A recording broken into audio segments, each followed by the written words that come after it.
and we can. Okay, I'm gonna be in the background, just admitting people and tech support as needed.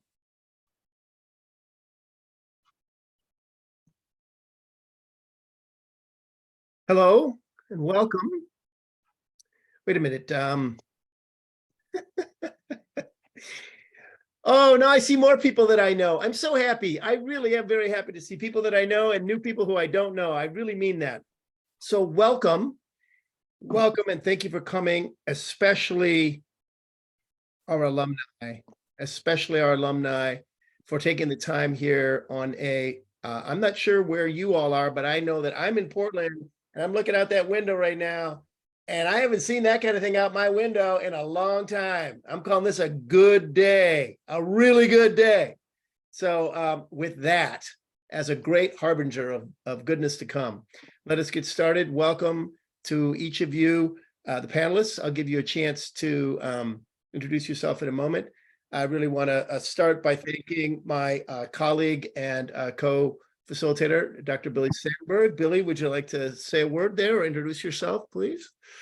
Sure. Hi, my name is Billie Sandberg. Pronouns are she, her, and I'm a faculty member here in the Department of Public Administration, focusing mostly on nonprofit management and leadership research and coursework. Nice to see you all. Excellent. Thank you, Billie. And I'm Kecskes, professor of public administration here in the Department of Public Administration. And I'm the faculty lead for two of our programs anyway, our Global Leadership and Management specialization, as well as our graduate certificate in public and nonprofit management. Okay, so let me begin with this here. Hold on a second. And let's see. Okay. Can everybody see my screen? Okay. So we wanted to just start off with a couple of pieces here very briefly, and we'll turn it over to the panelists to introduce themselves and then to Dr. Sandberg to get us going. So first of all, for the folks here who are prospective students, we appreciate you coming. We are intentionally not going to go over the details of our programs, not because they're not important, they are important, but because we want to use most of our time, almost all of our precious time together to really hear about the voices from folks who have gone through this program and are out doing really great, important work in the community. So here, and I'll ask Mariah if you could please put this URL in the chat for folks so they can have it available. And also we can make this slideshow available for people if they wish, because we have your emails and names. Thank you. We can follow up if you wish. So we're not going to go over the details, but here's where you can find things. And we felt it was important to at least put a little bit of a slightly academic definition, since we talked about civic professionalism and we all might have an idea of what that means. But we wanted to just pull one of many definitions available. I kind of like this one. We kind of like this one because it emphasizes some key pieces, that we are civic minded, and all of the alumni we have here are absolutely civic minded. We care about the whole, the public, the professionals. They're skillfully trained, formally. They have an ethical disposition. They're social trustees of knowledge. They work with others in a democratic way for the public good. Lots to say, lots to unpack about those words, but really these words are what bind us together largely. Not the only ones, but largely the ones that do. And we care about them deeply. And I know that many of you do, I'm sure all of you do too. One final thing here, again, it wouldn't be proper without a Venn diagram. So to just give you a sense of how one way we can take a look at civic professionalism or civic-minded professionals is something like this. Okay, again, this slideshow can be available for you. That's the end of it. What we'd like to do now is I will invite each of our panelists, and there are 8 of you. This will be a very brief part because very soon we're going to step out of the way and it'll be up to you to introduce yourselves. And if you could just pass it to another panelist, if we can even tell who they are, I think so. And when we're done with that, then Dr. Sandberg will give us our first question. So I'll start with Sarah. Sarah, if you could start, please. So three things. Tell us your name. If you could remember, tell us when you graduated. Not that it really matters, but okay, because a little bit, if you graduated, stop that. Tell us your name, when you graduated, and, maybe if you remember what specialization or program you were from, and then probably most importantly, where you work now. And you can maybe, if you want, you could share your title, but we don't, kind of avoid the whole substance of your work. Just name, when you graduated, focus, where you work now, and your title. Okay, Sarah, you're first. Hey, good evening, everyone. I think I remember the 4 criteria. My name is Sarah Sagan. I graduated from the MPA program in spring of 21, and I did the Master of Public Administration, specializing in global leadership and management. And I currently work for the city of Gresham as their communications manager. And then, do you want me to hand it off? Sure. I'm not 100% sure who all the panelists are, so maybe Blythe? Yep. My name is Blythe Garma, she, her. I graduated just last year, so I'm a recent grad, and I studied the MPA nonprofit management program and then track. And I currently serve as the finance specialist at Join, a local housing nonprofit. And I will pass it to Carly. Thanks, Blythe. My name is Carly Brown, and my pronouns are she and her. And like Blythe, I did the MPA with a focus on nonprofit management. I finished in 2007, and I currently work at the Oregon Community Foundation, which is a statewide charitable foundation that gives grants and scholarships. And I will pass it on to Johnny. Thank you. Hi, everybody. I'm Johnny Lewis. I use he, him pronouns. I graduated in, June of 2016. It's the MPA program. I had a specialization in local government. Now I'm currently, I work for Portland Public Schools. I'm the emergency management program manager with our security services team. And I will pass it to Erik. All right. Thank you. My name is Erik Mandell. I graduated in the spring of 2014, and I was a global leadership and management and natural resource management specializations within the MPA program. And I currently work for Mercy Corps, which is a large international NGO, humanitarian aid organization based in Portland. And I am the Senior Program Development Officer for the Americas region. And I will pass it to Caroline. Hello, I'm Caroline Zawitkowski. I completed the MPA with a local government specialization in 2014. I use she, her pronouns, and I'm currently a principal management auditor at Multnomah County. And I will pass it to Jumet. Did I say that correctly? Yes, it's correct. Hi, everyone. My name is Jimmy Dogo, he, him pronouns. I graduated, I think, 2010.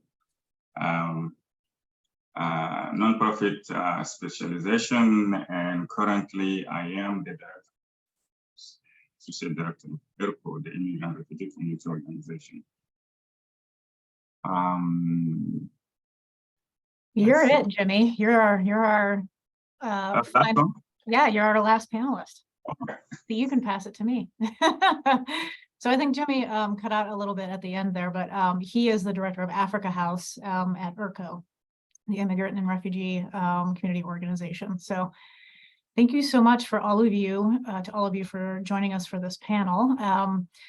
As we said, we want to make sure that we hear from you. And so we have a series of questions that we're just going to go through and invite each of our panelists to contribute to a conversation and hopefully get a dialogue going to talk about your experiences in the program and some of the things that you have taken away from the programs that you were in and how that's informed the work that you're doing currently, and hopefully in the future. So to get us started, to make good use of all of our time, wanted to ask you a question for all of our panelists.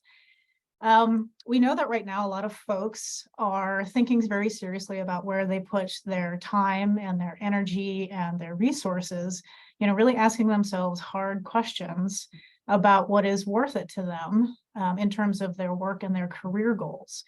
And so for all of you as our panelists, what made the MPA program worth it for you in terms of your professional growth and career opportunities?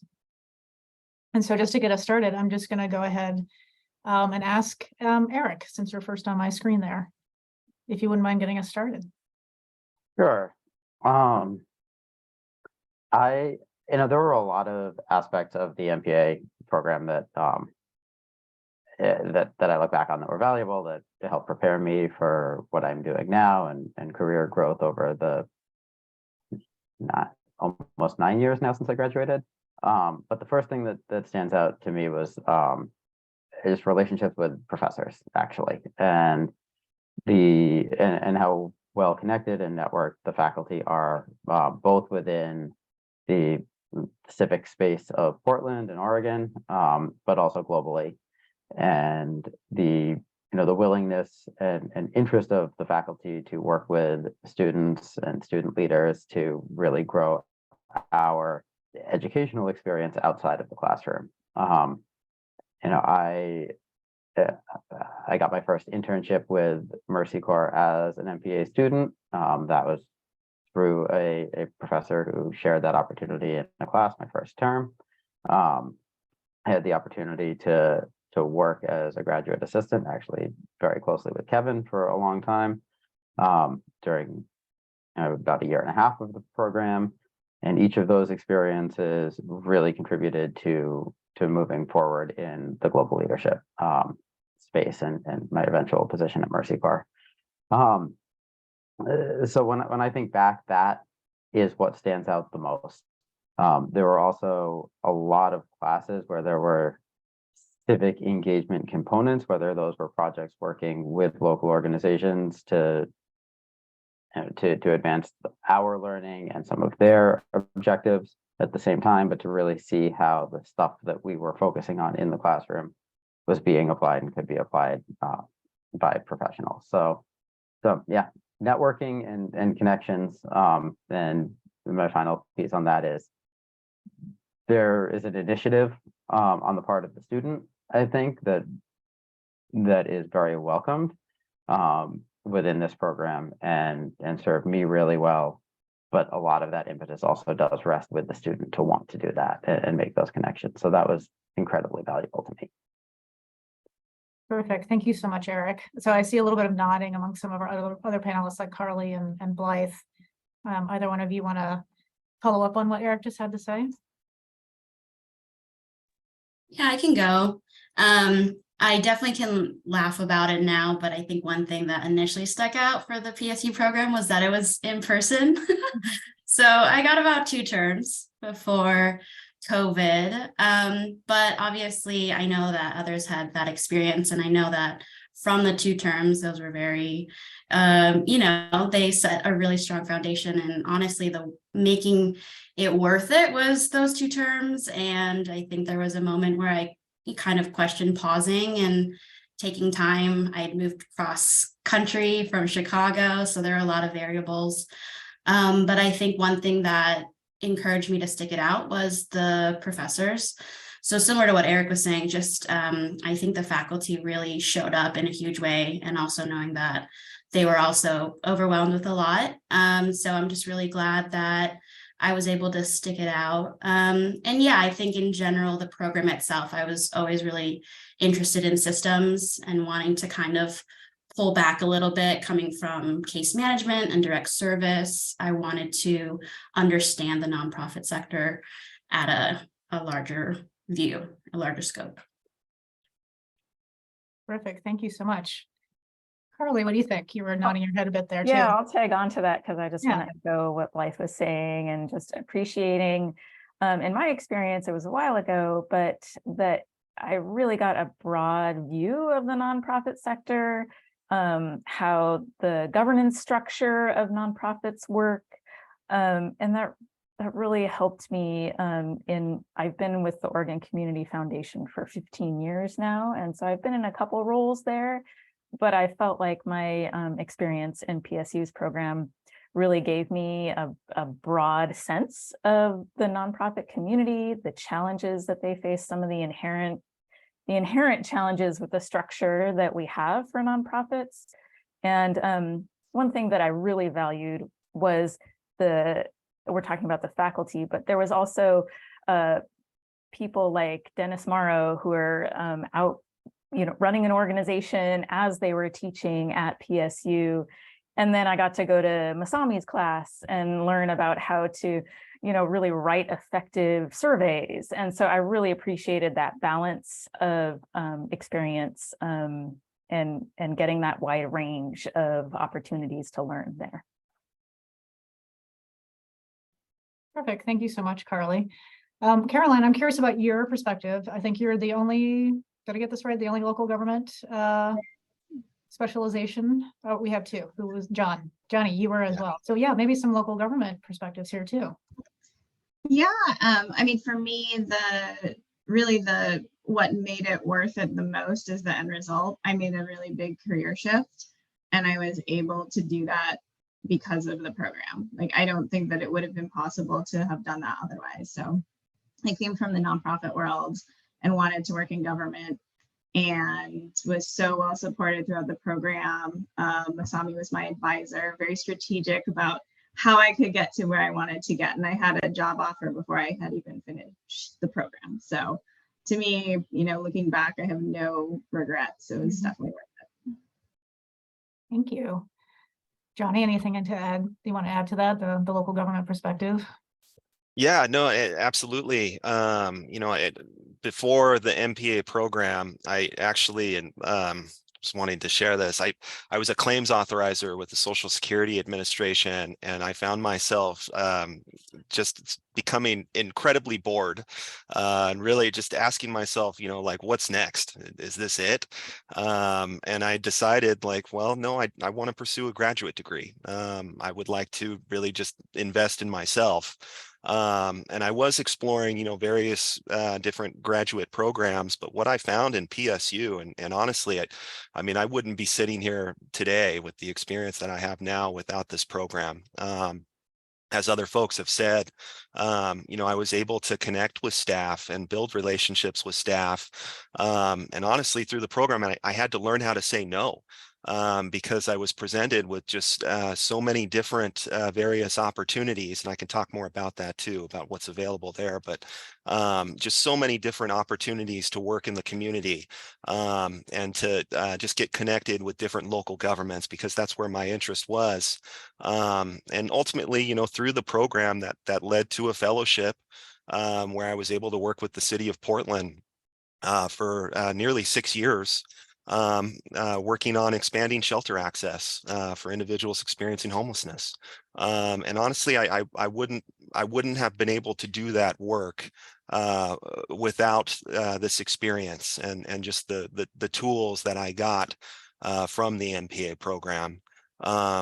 So it really was a huge investment in myself. And as Erik had said earlier, you're still, responsible for, working to make those connections, but I found that they are readily available, and the faculty are all there just ready and willing to assist you. And Masami actually was my academic advisor, and she was fantastic. And she always had, I shared with her what my career interests were, where I wanted to go, and she was always presenting me with new opportunities that I could apply for, or get connected with. And this is where I eventually had to learn how to say no. But it was an incredible experience, and I would certainly advocate for it to all of you who are interested. It's definitely worth it. Thank you so much, Johnny. Sarah, I'm curious about your experience. So you had exactly the opposite of Caroline's, where you moved it from nonprofit into local government. So curious about your experience. Yeah, as Caroline was speaking, I was thinking what you were saying was really resonating with me, even though I wasn't intentionally trying to make that shift. I'm so incredibly grateful for my experience at Portland State because I was able to really make a large career change that I'm extremely grateful for. When I was considering entering into the program, it was a little bit later. I had been in my career for 10 plus years, but things were really stagnant. I was having trouble kind of moving beyond that mid-level sort of position. And so this program has really been able to be a catalyst for me, not only in the broad spectrum of things that you get to learn and those tools that you get along the way, but as everyone else has mentioned, it's those relationships with the professors that made such a huge difference. It was those connections that they made. It was their willingness to be able to answer random questions, run things, ideas by them. And those relationships have opened up so many opportunities. Awesome, thank you. And Jimmy, I certainly don't want to forget about you. I think you have one of the more unique experiences in our program for sure, because you've been with Africa House at ERCO, I think the whole time that I have known you through the program. So I'm really curious what your perspective is on how this degree helped you. Yes, like Johnny said, there is no way I will be able to manage Africa House without this program. Because again, as a refugee, recently got to Portland. I went to school, in Chad and in France, and then in Switzerland, in Austria. When I came here, things are completely different. So, and I enrolled I started with Institute of Nonprofit Management and took a certification. And then I met Dr. Gillis, who told me about the MPA program. I said, hey, you will be really good since you trying to start Africa House. This will be very helpful for you. And indeed, it helped me a lot. I came with experience in conflict resolutions, in leadership, but from different country. So this program helped me a lot to learn about management, program management, and also how to, bring people together, learning about intercultural communication. Those concepts are new to me because I came from a society where we all have the same communications. There is no diversity. We are all the same people, and then I learned from this program and when I went to, DC because I just created Africa House and I'm trying to learn, and the connection with the professor, like everybody said, at several occasions I tried to drop out because Masami class is very hard for me.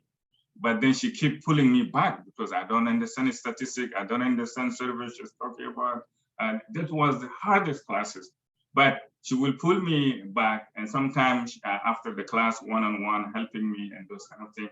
And I start, feeling more comfortable. And 13 or 14 years after my graduation, I still have a connection with the professor. And I managed to bring Dr. Gillis when she retired to become my board chair. Until now, she continued to advise me on challenges that I've been facing. So, and then lastly, I went to the White House to discuss during the Obama time to discuss about, refugee admission. And on the other side was Kathleen Sibelius, I think the Secretary of Health and Human Services. So she gave me her business card and I saw after her name, MPA. And I said, whoa. So I gave her my business card. She looked at it and said, MPA. I said, wow, we have something in connection. She hugged me, we took pictures.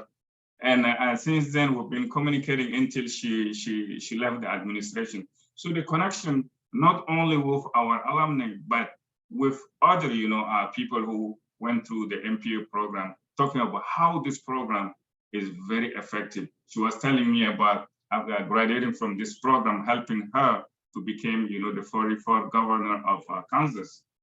So those are the things that every time I say, wow, with the MPA, I can do anything I want to do. So again, without this program, there is no way Africa House will be successful because in 2006, 12 federal grants were given to African organizations. Within the first 6 months, 11 of them were shut down because people don't understand how to run a nonprofit organization in the United States. So because of this background that I have from this program, it helped me a lot, and Africa has continued to be successful. It started with one person. Today, we are almost a $5 million budget with 63 full-time employees. That's amazing. Thank you so much, Jimmy. That's a really powerful testament, I mean, not to just the program, but to your leadership as well. Thank you. Congratulations. So now I know all of you talked about some elements that were important to you in the program in terms of relationships and opportunities, and some specific classes and those kinds of things. I'm wondering if any of you could maybe expand on some of the elements in your program experience that you felt were particularly helpful in terms of your own professional growth and your career development over time. For me, one of the most important, actually there are three of them. First one is the human resource classes. Was very important for me to understand how to deal with people from diverse culture. As at IRCO, we have 148 nationalities and over 600 full-time employees. So this helped a lot how to speak to people, how to deal with some of this issue, confidentiality issue. Coming from Africa, we don't have even a word that means confidentiality. We have a secret, but we don't have a confidentiality. So those are the things that I learned, and also the style of communication. And also another thing through this program is, as I said earlier, program evaluations. This is something that I didn't know before until I learned from the class, program evaluation, and how to write a report. So one of the class we took was budgeting, and all my funding, federal funding, and that helped me a lot, logic model, for instance, those kind of things. I learned from those classes that helped me with all the funding that I've been receiving and how to submit the report, and also with the class, the hardest class that I took from Professor Masami, how to do program evaluation and statistic and survey and those kind of things. So those are the things that stand out for me, and it continued to help me with my career till today.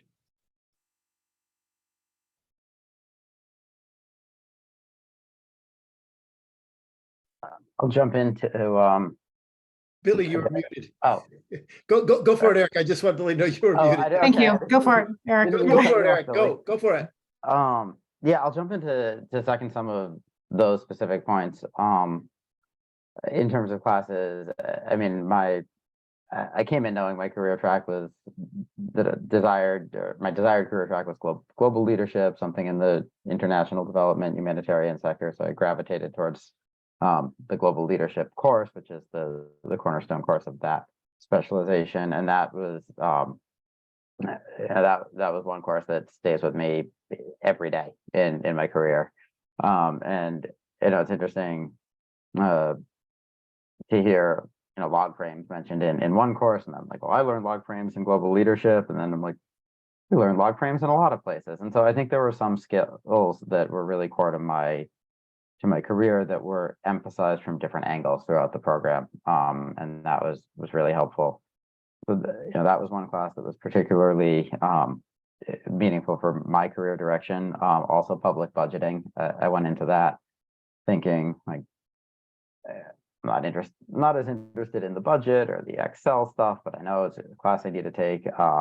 And for years of my career, I have thought back that was actually the most helpful in terms of what I need to do on a day-to-day basis, because in public administration, civic leadership, we can't escape budgets and where the money comes from and where it goes and how to track it.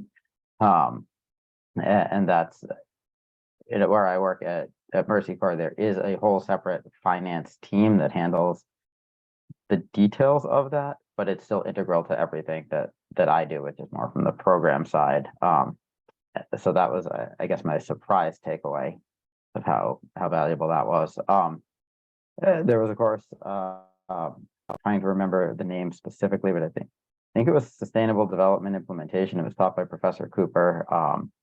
another true on his experience over his career and working with some of the toughest places in the world. That's a class that has stuck with me and been very relevant to what I've continued to do. The evaluation, public evaluations as well. And when I look back, I can see that all of these pieces, as one would want from a comprehensive graduate program, but all of these pieces contributed in their own way to the holistic picture of what I do and how I've advanced in my career. And I'm sure there are other classes that I'm not mentioning, but yeah, those were some that stand out to me, and I still have my notebooks that I look back on. I look back on my log frame notes when I'm developing proposals now to submit to the U.S. government. So a lot of very useful material. That's awesome. Thank you, Eric. Sounds like a lot of practical sort of stuff that has stayed with you. So I'm curious, some of our other panelists, some of your thoughts in terms of some of the other elements of the program. So specific courses, professional development opportunities, those kinds of things. Anything else stick with you that has been particularly important or relevant for the kinds of work that you're doing or want to do? Caroline, I saw you unmuted. Nice. That's like an informal hand raise. Just unmute. Yeah, a couple things really jump to mind. I mean, I think overall the breadth of the different classes provide a really solid foundation of education, of understanding, how, in my case, how government works, how public administration works. But two of the things that really stood out is I did have a lot of opportunities when I was in the program to do actual work. So I worked a lot with the Center for Public Service. I did the Oregon Fellowship Program, and had various internships, the 509 experience, and all of those put together really prepared me very well for selling myself as a candidate for jobs, and also performing on the job, because I had done really similar work to what I was expected to do in my new career. And then so having those kinds of opportunities, I think, is really unique to this program. And I think other people have talked about having this as well. It's really special.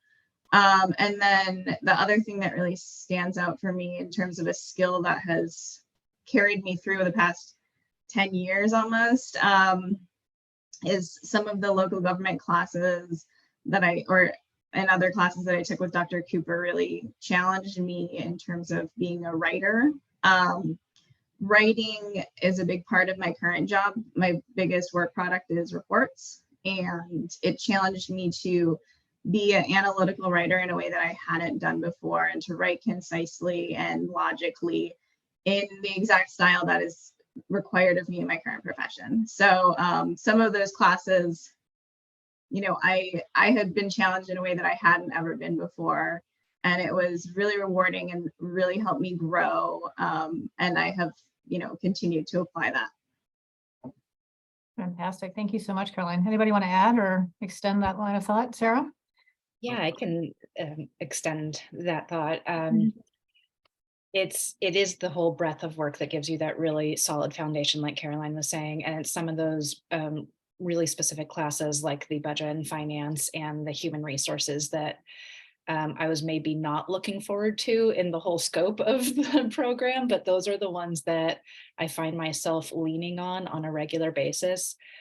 Being the communications manager, my contact information is everywhere in the city of Gresham. It's on every publication that goes out. It's on, the website. It's everywhere. So I get in town halls or just in being out in the community, and I get regular phone calls and emails of, hey, we're going out for a levy. What's a levy? What does a levy mean? And last year they went out for an urban renewal extension, and it's a really nice feeling to be able to speak with confidence about and know what some of these things are.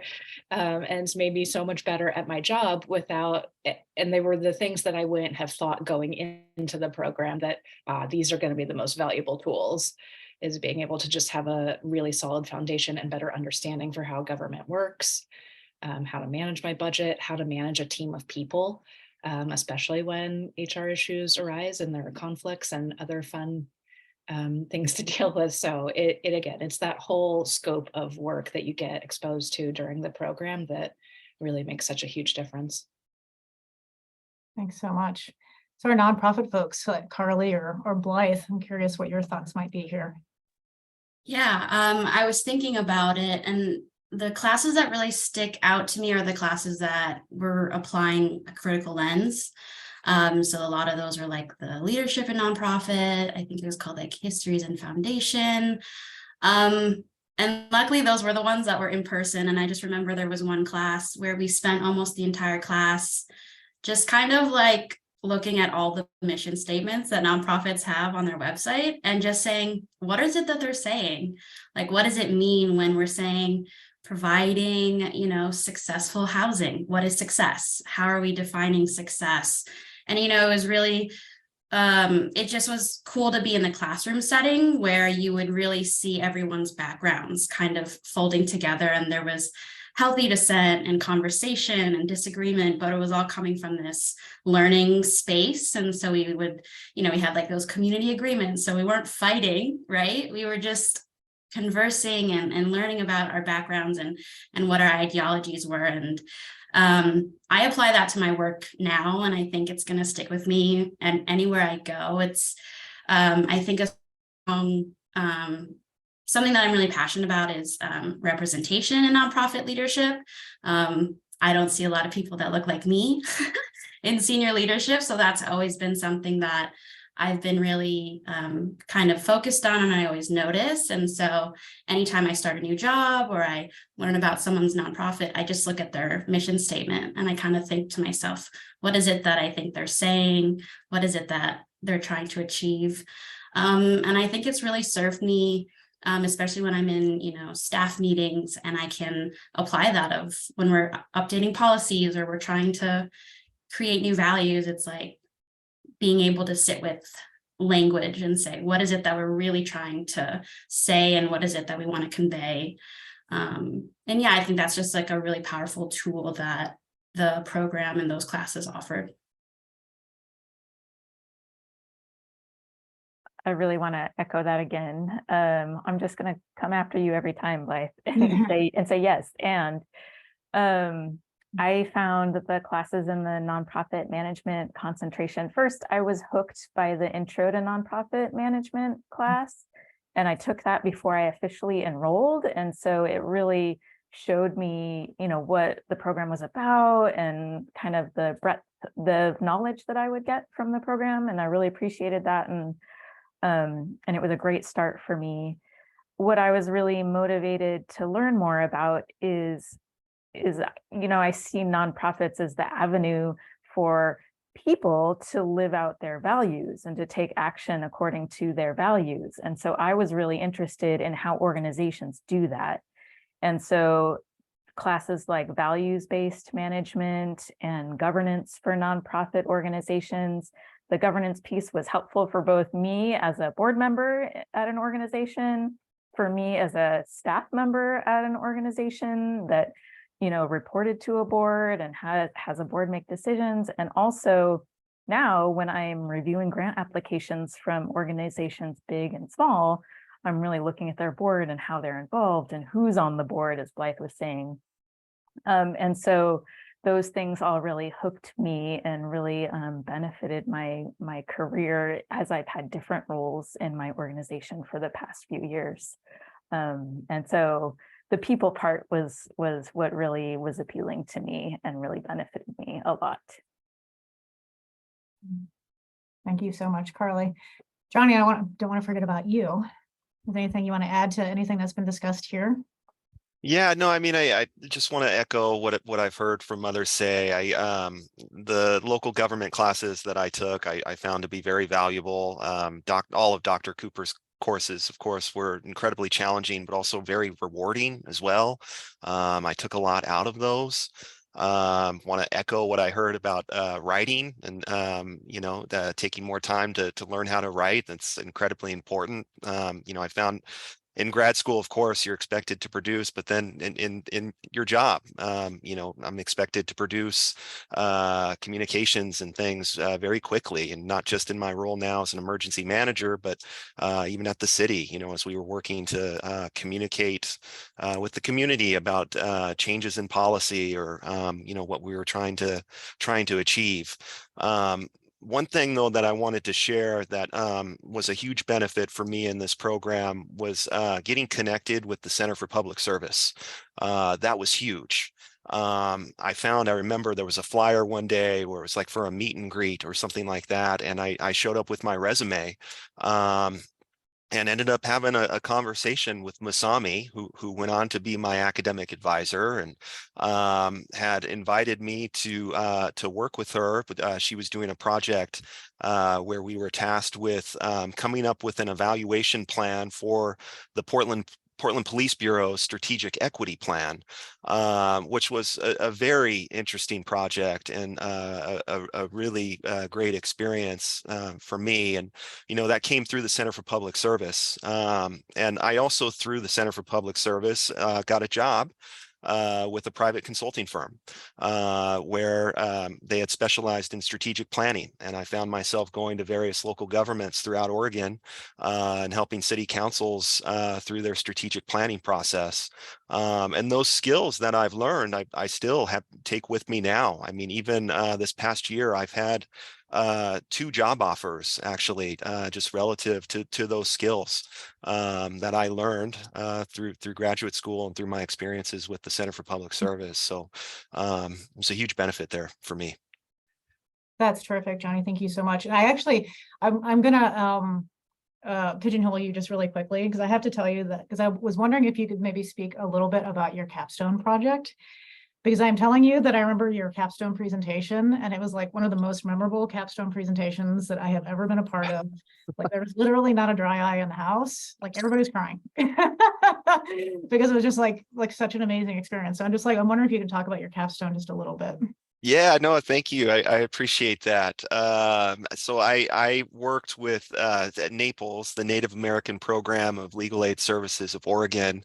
I helped them with a needs assessment project where ultimately they were, seeking to understand what were the unmet needs of low income Native Americans, and how could Naples, with their staff of 3, best support folks in those communities throughout the state.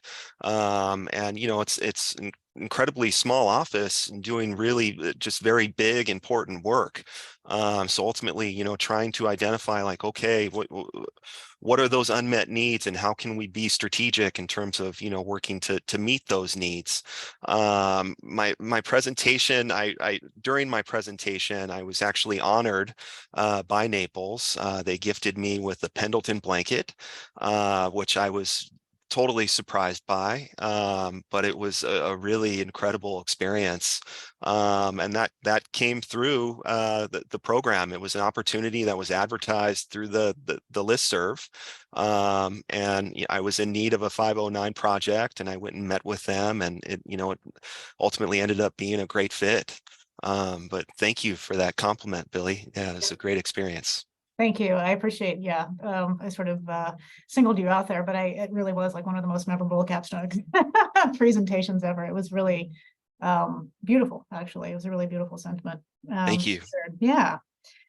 So I want to make sure we make good use of our time, and then we have a little time for Q&A at the end. And so I just want to pose one last question to our panelists and sort of offer it up to anybody who wants to answer at this point, which is, what, if anything, would you have done differently during your program? Yeah, I'll go ahead first, if that's okay. Sure. I had a really great experience through the program, but one thing I was reflecting on, so during my second year, I went on to chair PASA, which PASA, for folks who don't know, is the Public Administration Student Association. And I think, if I could do it again, I would get involved with them sooner. I would have gotten involved with them in my first year. They're a really great student organization, and they work to create more events and opportunities for other public administration students. And I think grad school is just, it's all about networking and getting connected and building relationships. And that's another great opportunity, I think, for students just to meet with each other and collaborate. Another thing though, and that I just wanted to offer, I guess, as a note of caution for interested students is just thinking through course scheduling and getting connected with your academic advisor. And Masami was my advisor. She's wonderful and really helped me get through successfully, but it's something to consider as you're sort of mapping things out, and especially if you're trying to graduate in 2 years, thinking through and being more strategic about when you take certain courses, because they may only be offered once a year. But those were my thoughts on that. Okay, thank you. So she's a helpful advisor, but also teaches really hard classes, right? Is that what I'm hearing from everybody? Yeah. Other thoughts in terms of things that you might have done differently in your program? I can echo what Johnny was saying about starting things earlier. I wish that I had gotten the opportunity to take advantage of one of the international trips, one of the abroad programs that PSU offers through the graduate school. And, you know, I started the program and thought, oh, I'll do that my second year. I have plenty of time. And then COVID hit and everything stopped. And so there wasn't plenty of time. So do all the things your first year, join the groups, network, take every opportunity that's presented to you. Because they're all really amazing. Thank you, Sarah. Anyone else want to jump in? Erik? I'll echo some of that really quickly. The course scheduling piece, I didn't sit down and plan out my courses over the time that I was in the program. At the start, I looked and said there were a lot of really awesome courses. I have plenty of time. I'm going to take what's super interesting and align it with my specialization a little bit. But in my schedule planning, and I caveated, I did my 509 internationally, and so I was out of town for my last term and couldn't fill in any other courses during that time. But I never took the grant writing course that's offered, which is ironic in that my entire job is grant writing and coordination and proposal development. And I think that, if I remember correctly, that was just a planning and scheduling issue that I did not pre-plan enough for that. On the flip side, I gained firsthand experience grant writing by working with Kevin as his graduate assistant, getting my first experience in supporting a proposal to a significant donor for a program that Kevin managed at PSU, and got some of that experience, so I wasn't completely void of it, but I'll also use this just to pivot quickly. I know I mentioned the graduate assistantship, but that's another piece that I don't think I emphasized in my first response, that there are so many, whether it's research or management or other forms of support opportunities with professors who have funding, so it's financially an amazing opportunity. I had my tuition covered by the grant that I was working on for a stretch of my time, and also gained that professional experience. So keeping an eye out, reaching out to professors, so coming back to that networking with the faculty piece, but the professional opportunities to be a student employee were also really valuable, and ease some of the financial burden that I know is a challenge sometimes. Thank you so much, Erik. Anyone else would like to weigh in terms of anything they might have done differently in their program? Yeah, I want to follow up a little bit on what Erik was saying about connecting with the faculty. And I think what I would do differently next time is really take advantage of those connections with the faculty and the professors, and really reach out for guidance, especially when thinking about the 509, the organizational experience. I was towards the end of my time at PSU, I got pregnant, and I finished my degree when I was 8.5 months pregnant. And that really changed my priorities while I was there. And I really should have reached out more to those of you who were there to get some guidance and help me understand what was the best trajectory for me. And I really wish that other people who had family challenges or, life happens to them would really reach out and tell their story and get the assistance they need and not feel alone. Thank you. I really appreciate that, Carly. I think that's so important in terms of building a community of scholars and students all in this together, for sure. Well, we're about 10 minutes before the end of our program, and so I want to make sure that we leave some time for questions for those of you who are joining us. What questions that you have for our panelists or for us who teach in the program? This would be a great opportunity for you to ask any questions of this group before we go for the evening. And if I could just jump in, Billie, that's fantastic. There's so much I'd like to say, but mostly I'm just listening, and it's wonderful. We heard so much about this tough teacher, Mazami. Who is Mazami? I'm realizing that I was slightly remiss at the beginning to not allow just a few seconds to invite the faculty who are present to just at least identify themselves and kind of say your area. And so let's start with Mazami. For those of you who don't know, she is our chair. So Mazami, could you just go ahead and introduce yourself briefly and tell us your role, please? Thanks, Kevin. And I'm Mazami. Like Kevin said, I'm the chair of the department. It's so nice to hear from all of you. Hey, Jimmy, I didn't know that my class is that tough. I thought I was an easy teacher. Yeah. And that I teach statistics and research methods. I also teach intercultural communication and diversity focused class. And one of the things I miss is teaching, because as a department chair, I have less teaching, and so I get less opportunity to see the students. But I really enjoy seeing you all in my class, and also now seeing you all as an alumni. Thanks for having. Awesome. Thank you, Mazami. Franklin, you want to just take a second to tell us a little bit about who you are and what you do? Sure, yeah. Thank you for organizing this. Thank you for the opportunity. My name is Franklin Muthomi, very new assistant professor here at Department of Public Administration. I am teaching public budgeting, and I'm also teaching the hardest subject that Mazami was teaching, so the research method. I'm hoping my students will say I'm teaching it easier than how she did it. So apart from that, I do research on participatory budgeting. So if you see me in the community asking certain questions, just jump in and say something. Thank you. Thank you, Franklin. Peter.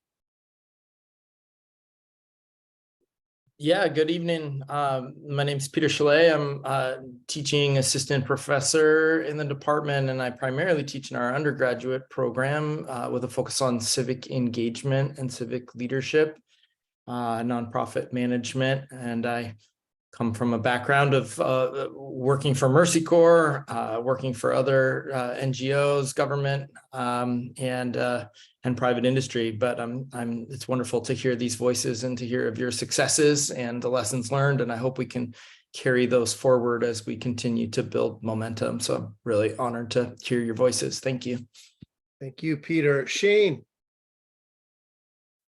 Hello, I'm Shane Day. I've taught quite a number of different things actually in my time here.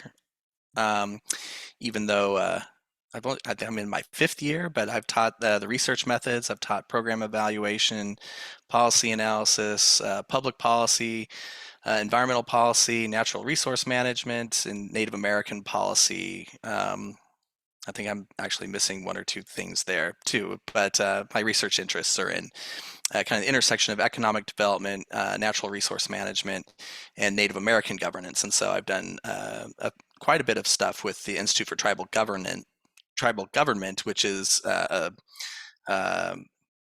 was about to say subsidiary, but that sounds bad.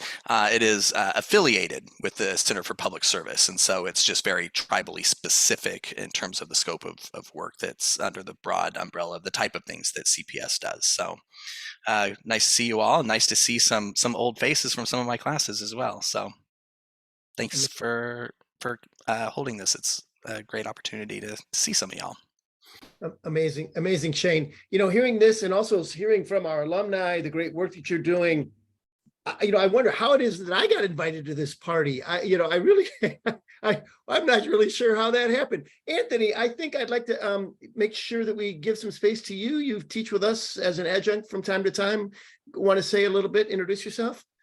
Hi, yeah, Anthony Petrel, he, him. So I teach the fundamentals of fundraising course. So I am a fundraising consultant and strategic planning consultant in the nonprofit space. And it's been very inspirational to hear from all of you. So thank you for sharing your stories.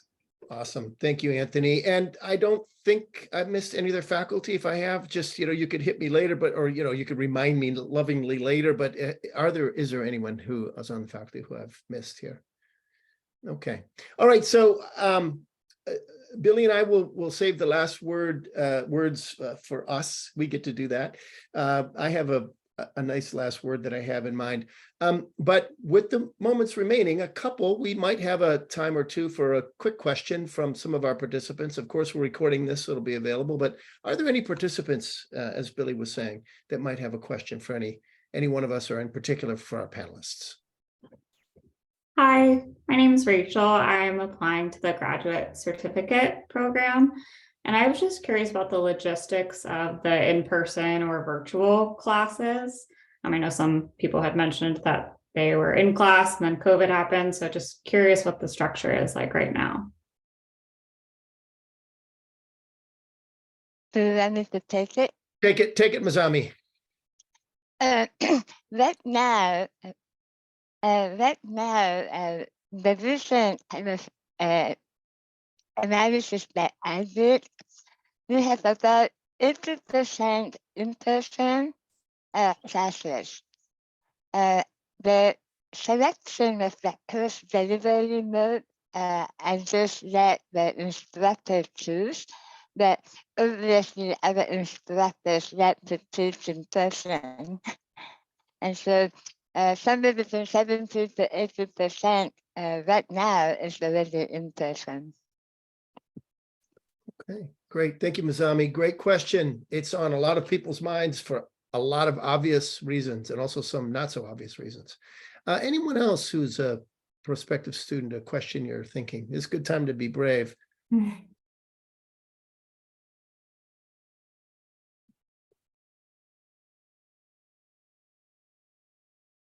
Okay, well, few ending comments here.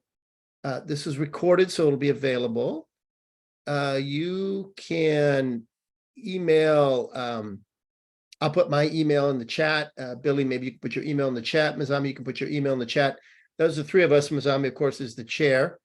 Email us anytime with questions, follow up, and take a look at the website. So many thanks to our panelists. Really, I sometimes feel, how did I get invited to this table? It's really shocking, and also a deep feeling when we hear back from folks like this. It kind of reminds me of graduation a little bit, where we start to see for people that everything comes together. And it's just, it's such a privilege. It's such an unbelievable privilege that I feel to be even the smallest part of some of this, and also to work with such great colleagues. I'll pass it to Billie in a second. There's so many great things that were said, but the thing that's sticking with me is Blythe, which you said about how do we define success? And, again, there were 100 amazing things it said, but one of the 100, Blythe, was the one that's sticking most with me, is how do we define success? And it really is, it's that critical lens that you discussed, and that we need so desperately as stewards of the public trust. That's what we are, stewards of the public trust. And it's really a privilege to even think that we as individuals right now have that opportunity to do something like that for all of us. It really is quite stunning to me. I'll leave it at that. Billie, I'll leave you with the final word if you'd like. Sure. I would just extend my thanks to all of our panelists as well. It was just lovely to see all of you. Some of you I haven't seen for quite some time. And thank you so much for sharing your time and your stories with us, and for our guests who joined us today.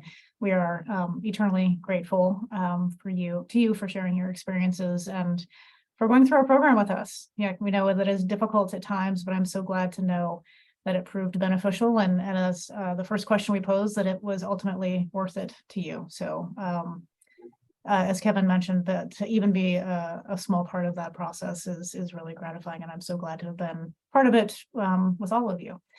So I will just leave it with this. So folks, our guests who joined us, if you have questions, Kevin and I have put our emails in the chat function here. So please don't be afraid to reach out. We are happy to meet with you one-on-one, set up a Zoom call, set up a coffee date, talk about logistics of the programs, any sort of questions that you might have. We are absolutely happy to answer them. So we hope to hear from you soon. And I think that you'll probably hear from us, generally speaking, but again, don't be afraid to reach out to us directly either. Huge thank you. Huge thank you. Have a great rest of the evening. And let's end where we started. In my case, looking out the window at shockingly blue skies. And I know it's wonderful right over there. So that's where I'm headed. Good night, everybody. Thanks again. Bye-bye. Thank you. Thank you.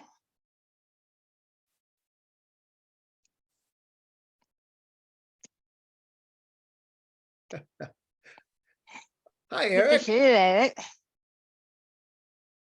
Nice to see you, Erik. You too. Sorry, I was just responding to a message that Peter sent me in the chat before I closed out.